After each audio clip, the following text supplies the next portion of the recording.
Capítulo 4. Redención y renacimiento. Después de la exposición de la corrupción en el departamento de policía, la vida de Diego Martínez dio un giro inesperado. Su valiente lucha contra la corrupción no solo había tenido un impacto significativo en la comunidad, sino que también había dejado una huella imborrable en su propia vida. Aunque la exposición de la corrupción había sido un paso necesario para limpiar el departamento, también había generado desconfianza y división dentro de la fuerza policial.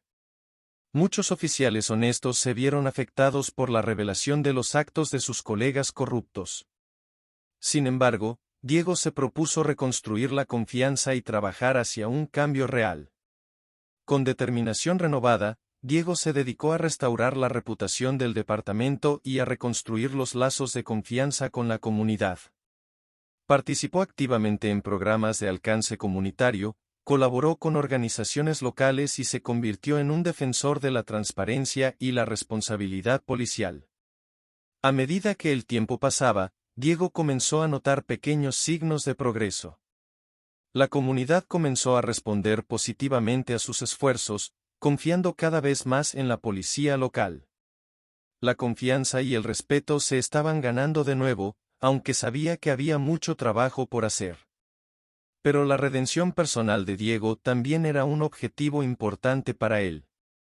Había experimentado momentos oscuros y había sido testigo de la corrupción en su propia institución, lo que había puesto en duda su fe en sí mismo y en su profesión.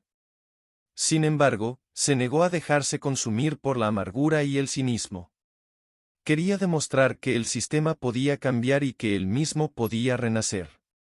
Se embarcó en un viaje interno de autorreflexión y crecimiento. Buscó orientación y apoyo de mentores y terapeutas, quienes lo ayudaron a enfrentar y sanar las heridas emocionales causadas por su exposición a la corrupción. Aprendió a perdonarse a sí mismo por las dudas y los errores del pasado, y se comprometió a construir un futuro mejor. Uno de los aspectos más importantes de su viaje personal fue la búsqueda de la verdad y la justicia en su propia vida. Sabía que había personas inocentes que habían sido afectadas por la corrupción que había descubierto, y se propuso hacer todo lo posible para ayudar a reparar el daño causado. Colaboró con los fiscales en la investigación de los casos que habían sido afectados por la corrupción policial, brindando testimonio y proporcionando pruebas. Estaba decidido a ver a aquellos que habían abusado de su poder y traicionado la confianza del público enfrentar las consecuencias de sus acciones. A medida que los casos avanzaban, Diego experimentó una sensación de satisfacción y redención. Ver a los culpables enfrentar la justicia no solo ayudó a cerrar heridas en la comunidad, sino que también reafirmó su creencia en la importancia de la integridad y la rendición de cuentas. Sin embargo, el camino hacia la redención y el renacimiento no estuvo exento de dificultades. Hubo momentos en los que Diego se sintió abrumado por la magnitud del trabajo que aún quedaba por hacer.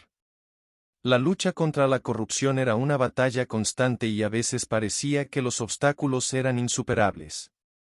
Pero en cada momento de duda, Diego recordaba su propósito y el impacto que podía tener en la vida de las personas.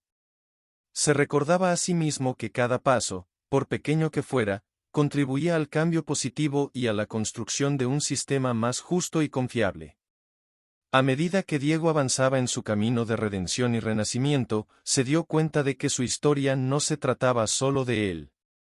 Era una historia de la lucha y la resiliencia humana, de la capacidad de sobreponerse a la adversidad y encontrar la fuerza para seguir adelante.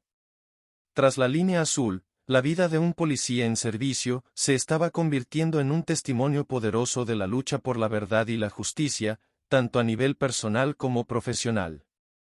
Y Diego Martínez estaba decidido a continuar escribiendo su historia, no solo para su propio crecimiento y redención, sino también para inspirar a otros a no ceder ante la corrupción y a creer en el poder del cambio.